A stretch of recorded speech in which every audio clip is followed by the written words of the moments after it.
Hello, as you may know by the title of this video, we're reviewing a TV series.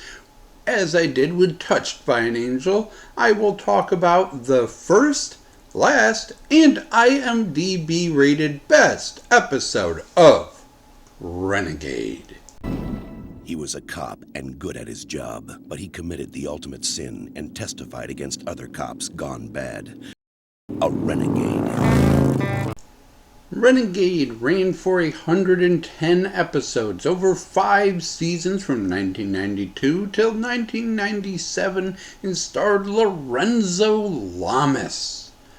The show begins with a beautiful couple, Lorenzo Lamas himself and his fiancé, on the beach.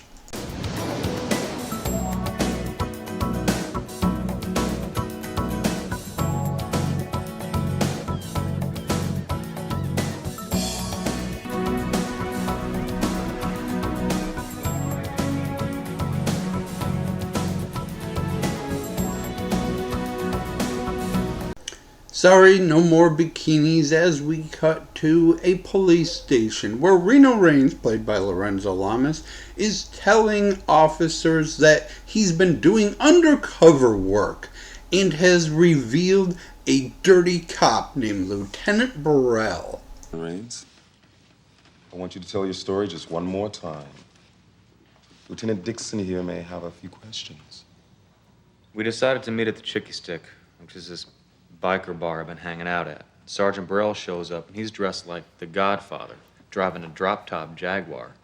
Now, you might want to find out how a sergeant in Vice pulling down, what, $40K a year, gets to drive a $60,000 sled.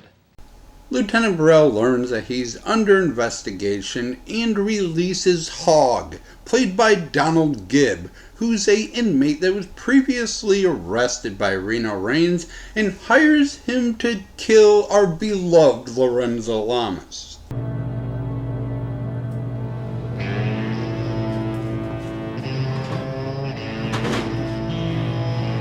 Unfortunately for everybody involved here, it does not go well. Hogg accidentally shoots the fiancé.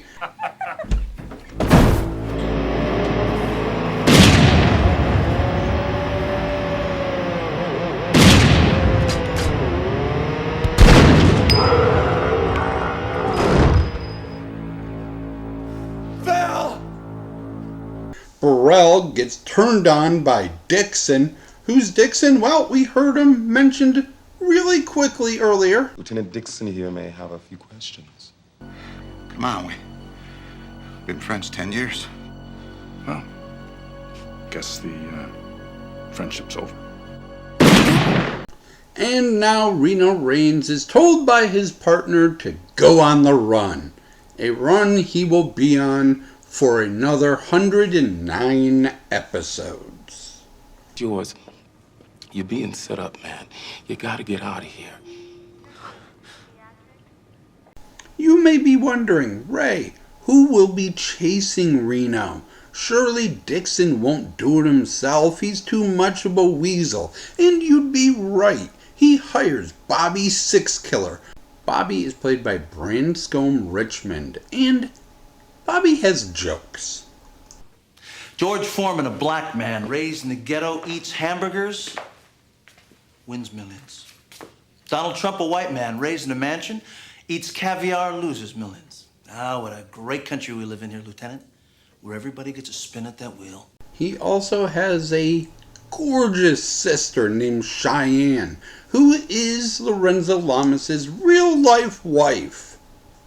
His card went active 600 miles from here. East end of the state. Gas station. Near Loomis.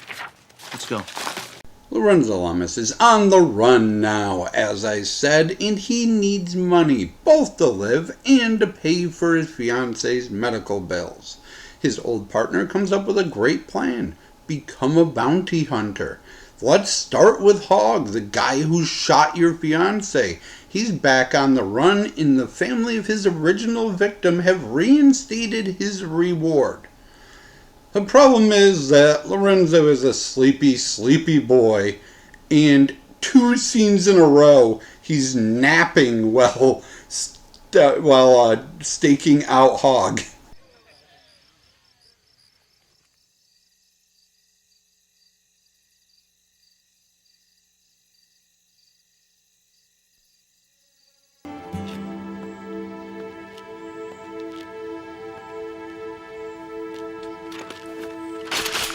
I think you're gonna need these.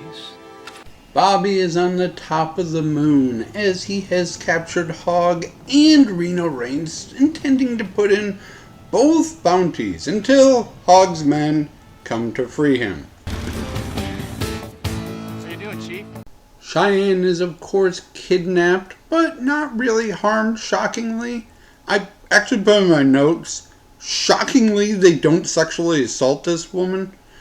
And Reno and Bobby team up to free her, become friends, and Bobby explains the plot of the next 109 episodes to us. Where are you gonna go? I'm gonna keep doing what I do. Chase bounties. And I'm gonna start with this guy. The family of the Marine he killed put up 20,000. The point is you can't turn these bounties in without running the risk of getting busted. So, if I need information, you'll send it to me. Just call me. I'll get you into any computer you want.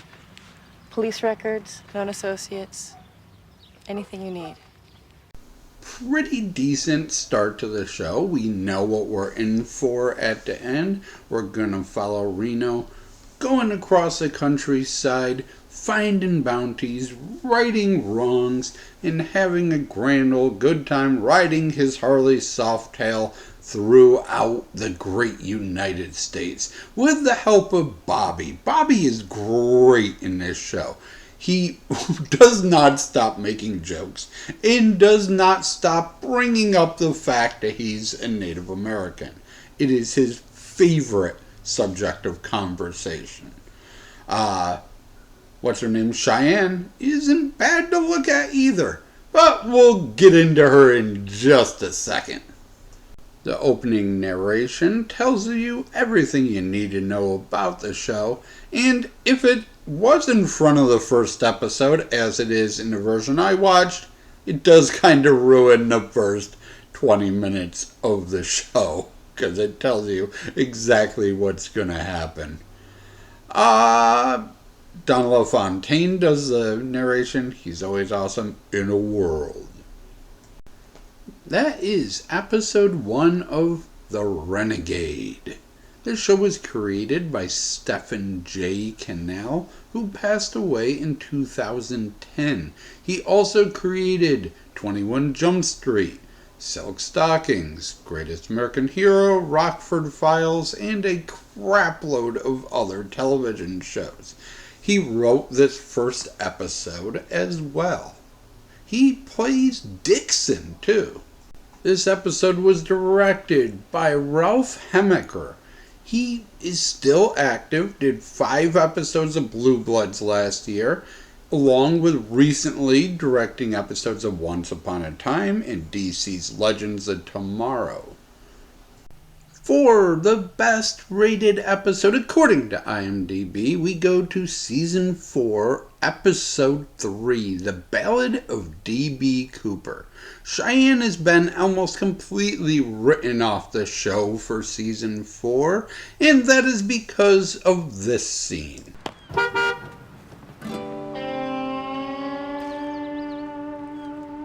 Old Indian saying, warrior must get back upon horse that threw him. Capiche? We'll keep in touch. That, my friends, is Shauna Sands, Playboy Playmate, and Lorenzo Lamas' second wife. That's right, he'd been banging the female guest stars and finally left his wife for one and kicked her off the show. Bobby does not seem to care that his sister has disappeared off the face of the planet without explanation, as our episode begins with him happily playing cards. He's all in against a guy who's $50 short, but promises something even better than money in return. And when Bobby wins, that something ends up being a tip on a bounty.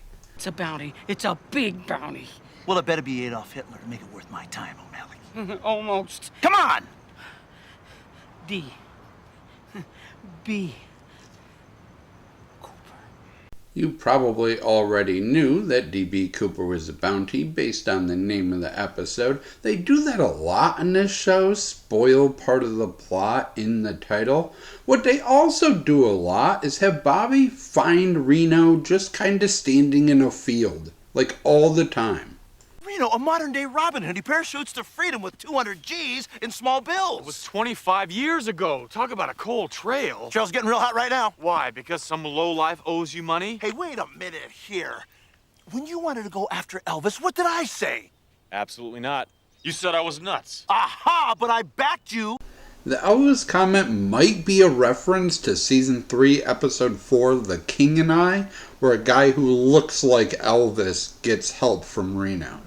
With Reno in on the plan, off to small town Oregon we go. Special today, bottomless bowl of homemade chili. We'll actually settle for 2 cold drafts and a little help. Well, drafts are $1.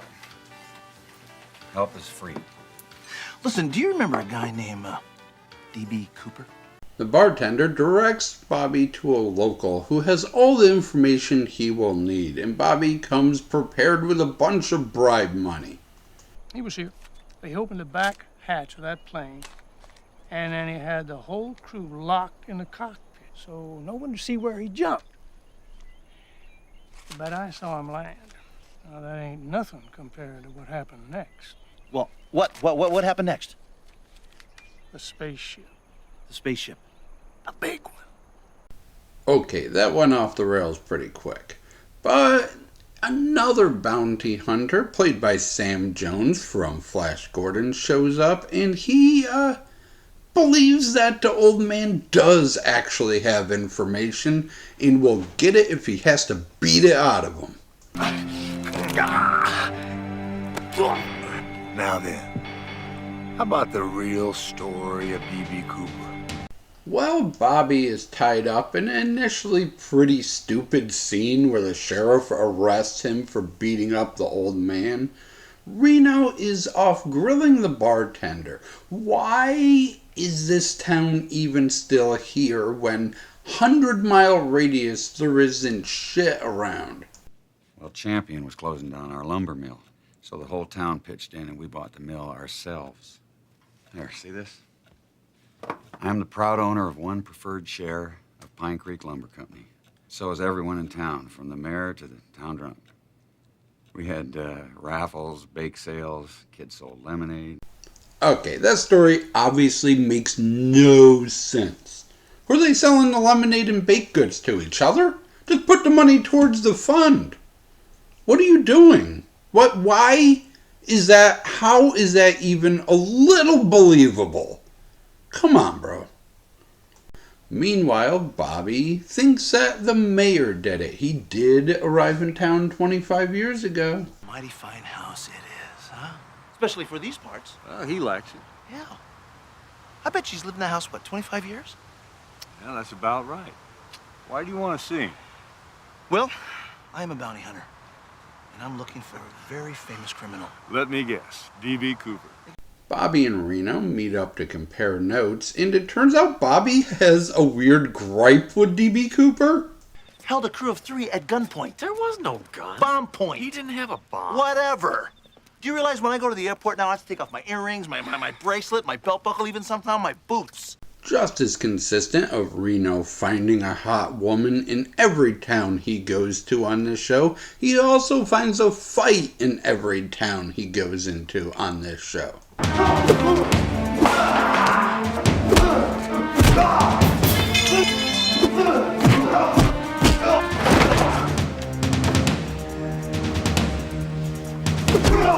After giving the cute mechanic / bartender's daughter a ride on his motorcycle, Reno realizes who D.B. Cooper is. It is the bartender.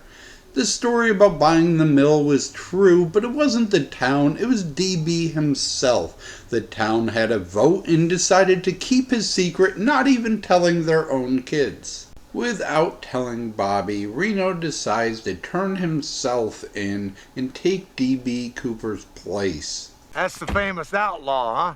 Sorry to disappoint you. Haggerty, listen up. You said that you recognized me before. Well, you were right. I'm Reno Raines. What are you, crazy? I'll be darned. This was all a trick so we can get a "No, I'm Spartacus." He ain't D.B. Cooper. I am. You freeze! No, he's not. Ask me anything. I'm D.B. Cooper.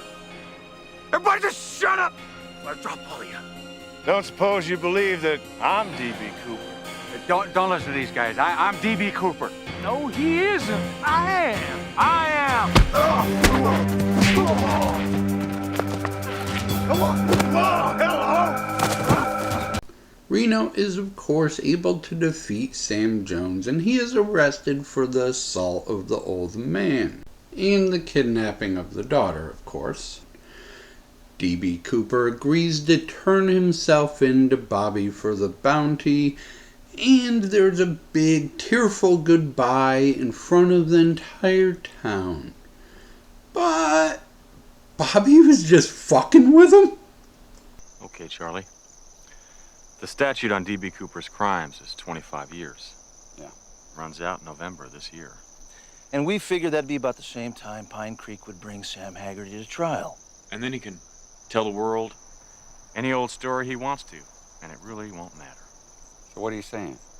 I'm saying we're letting you go. Well, why the hell did you put me through that bleeding goodbye scene then?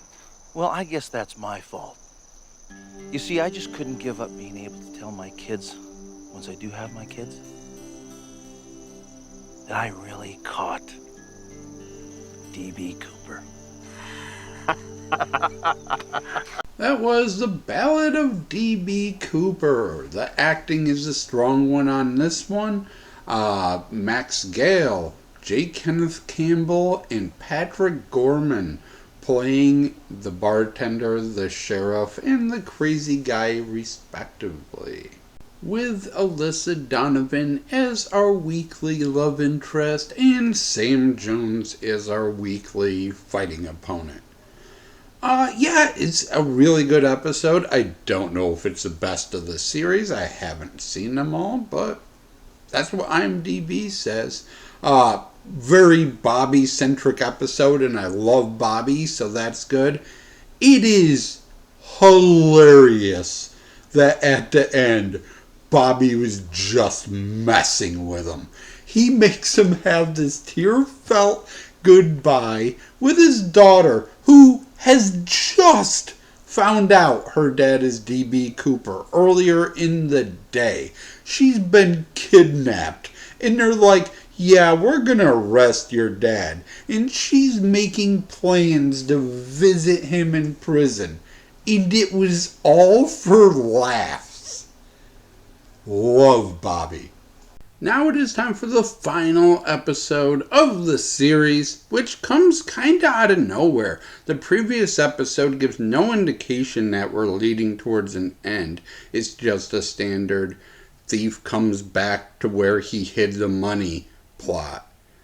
This one was written by Richard C. Oakey, who had a lot of writing credits around this time with Quantum Leap, Major Dad, and then later Pacific Blue, and channel favorite 18 Wheels of Justice.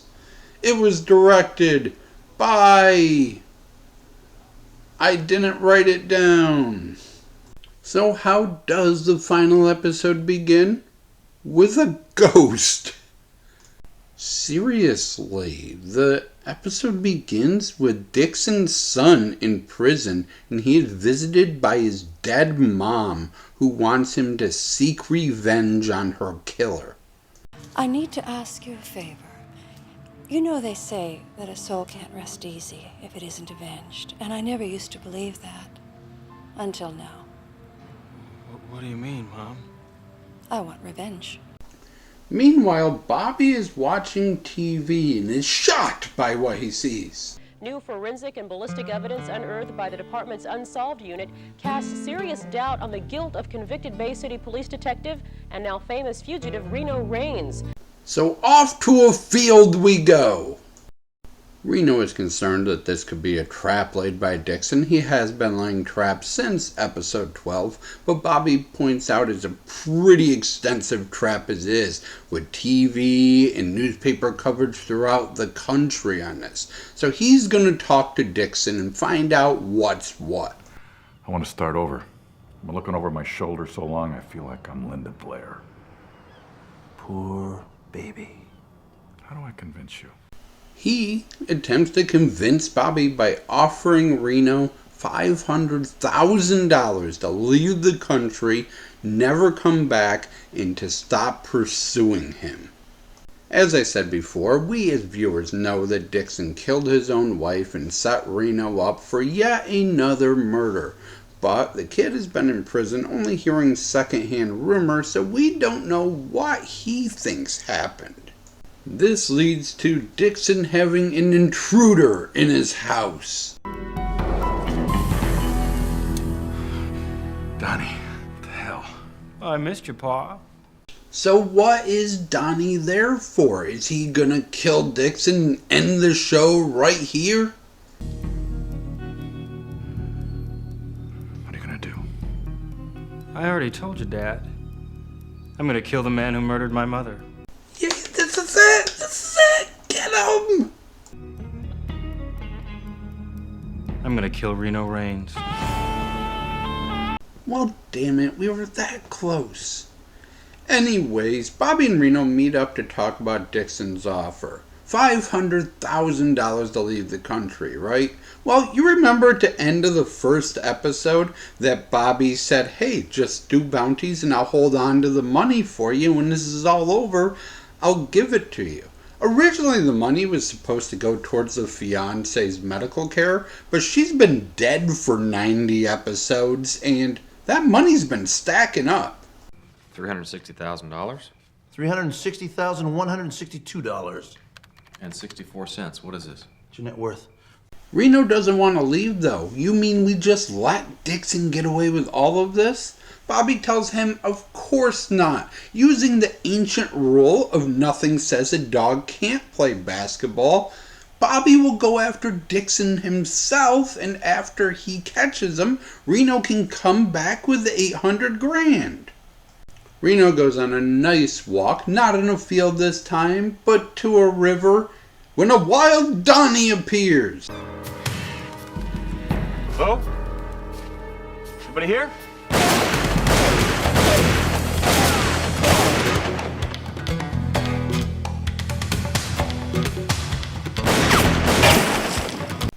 Shouting back and forth at each other during a gunshot-filled conversation that has the worst camera angle ever that makes Donnie look like a terrible shot, as Reno's just sitting there in front of him and he keeps missing. Donnie figures out pretty quick, holy shit, Dad killed Mom. So the plot we've been following most of this episode is now over. Bobby and Reno are on the same page. We're not taking the deal, and we're not letting Donnie kill Dixon. We're gonna arrest Dixon and end this once and for all with the help of Donnie and Mom Ghost. Now, the only way we can hang Dutch is if he confesses. And the only person he might come clean to is you. What? What is it? Nothing. This leads to Donnie once again breaking into Dixon's house, but this time he is caught on purpose, and Dixon, thinking he has his son dead to rights, admits to killing his wife. This leads to a firefight. I'm just a worthless con and you're a U.S. federal marshal, so go ahead, Dad, pull the trigger, and then turn the gun around on yourself. I think I'll take that first suggestion. Stop!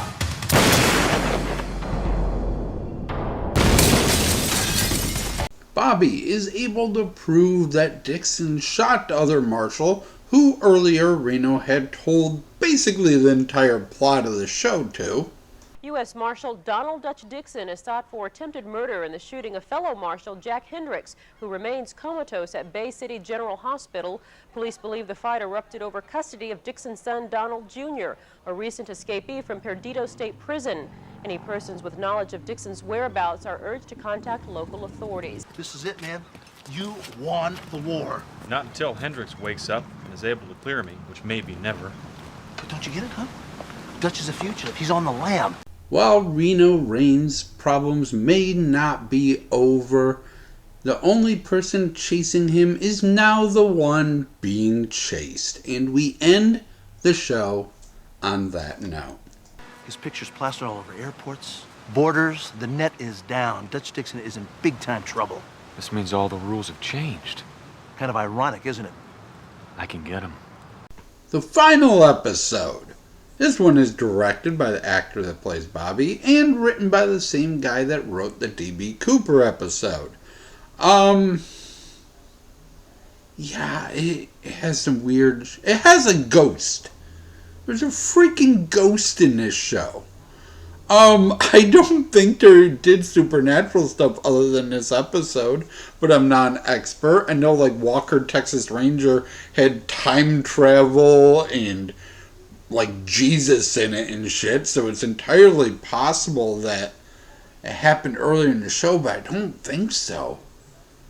What a weird thing to end the show on. The whole thing with Dixon, this guy must have been stealing a shitload of money, because he's just like, yeah, $500,000 to leave me alone. Apparently he had offered a similar deal previously, but took it back. It was a trap that time, but this time he just wants to be done with this shit. Plus there's investigation now into whether Reno did it, and he knows Reno didn't do it because he did. So there's more pressure on him to get rid of Reno for good. The whole thing with Bobby being like, well, technically, I can still go after Dixon, but you have agreed not to. It doesn't really make sense. I like the very end where they decide, yeah, let's start hunting Dixon. Like, I know where he'll be. I know what he'll do. And it did set up a possibility for, like, a entire show change. We're now there after Dixon. As a show, Renegade starred Lorenzo Lamas and Branscombe Richmond, along with, for the first 3 seasons, Kathleen Kinmont. Richmond went on to be in 165 television shows and movies, still acts today, and has 7 upcoming films. Lorenzo Lamas, he was famous when this show came out. I don't know what he does anymore. IMDb says Mr. Lorenzo Lamas has been in 120 productions and does voices on Phineas and Ferb of all things. So yeah, he's still around too. Renegade is available on pretty much every streaming service known to man, from Tubi to Amazon Prime, along with, for the poors, YouTube itself. Yeah, just pick a random episode, check it out, see if you like it. It's an enjoyable little show. Episode 2 is based on Tex McElroy, this guy in Skidmore, Missouri that terrorized his town for years until the town just murdered him in the street and then said, nope, didn't see nothing. So, that's another top rate episode. Start with episode 2. Boone had a terrible accident. Got himself shot while he was spotlighting gators down by the lake. Dropped his gun and went off. Fred here heard some shooting, called me. Right, Fred? That's right. Thank you for watching. I hope I didn't take up too much of your time, and as always, I shall try to do better next time. Here's a bonus clip from an episode where Bobby is America's most eligible bachelor. Sorry. Is Robert Six Killer here? I can't bear to watch this. See you guys later. Hi, Bobby. My name's Polly. I'm a gymnast. Well, that's fantastic. You know, I'm somewhat of a physical fitness buff myself. Six Killer. So much fun together. Oh, and as a reminder, if I got anything wrong during my review, I don't care. Keep it to yourself. Goodbye. Other than that, leave a comment, make suggestions.